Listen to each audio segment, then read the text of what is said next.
In a world that never stops demanding your attention, the most sacred treasure you can guard is your peace. Because once it is disturbed, everything else in your life begins to crumble in ways you may not even notice at first. Negative people thrive like shadows, feeding off the light of those around them. And science has shown that even spending just a few minutes with someone radiating toxic energy can alter your brain's chemistry, increasing stress hormones and lowering serotonin levels, the very chemical that keeps your mood steady. What is remarkable is how emotions are contagious, not metaphorically, but biologically mirror neurons in your brain. Literally mimic the feelings of the person in front of you, meaning their anger, bitterness, or despair can transfer to you without a word being spoken.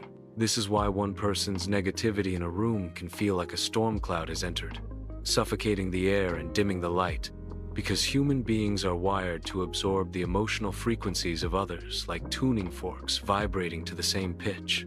Yeah, the power to protect your peace lies not in avoiding all contact, which is impossible, but in understanding how boundaries create invisible shields stronger than steel, teaching your mind and body to stop giving permission to others to dictate your inner state.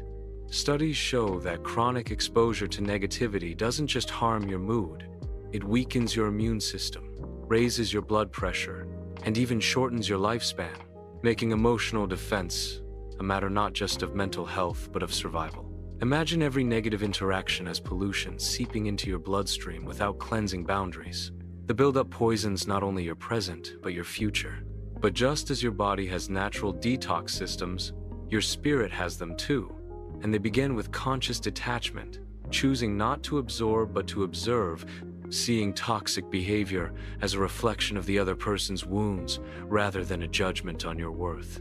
This shift transforms you from a sponge soaking up poison to a mirror reflecting it back without keeping any of it inside. Protecting your peace also means mastering the power of silence, because arguments with toxic individuals are designed not to resolve but to entangle, pulling you into a web where the more you struggle, the more energy you lose. Psychologists call this emotional vampirism, and like folklore's vampires, the only true defense is not to invite them in.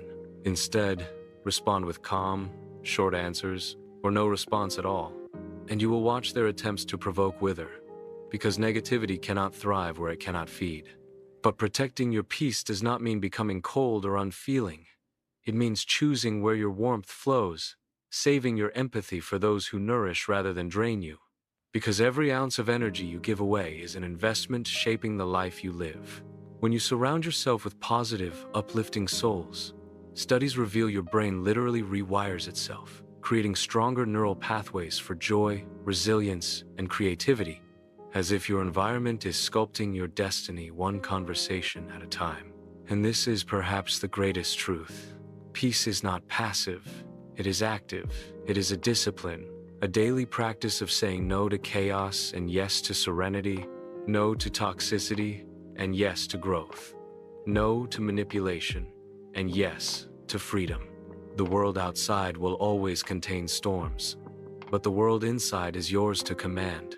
And when you learn to guard it fiercely, you discover that true power is not in controlling others, but in mastering yourself, standing like a mountain unmoved by the winds of negativity.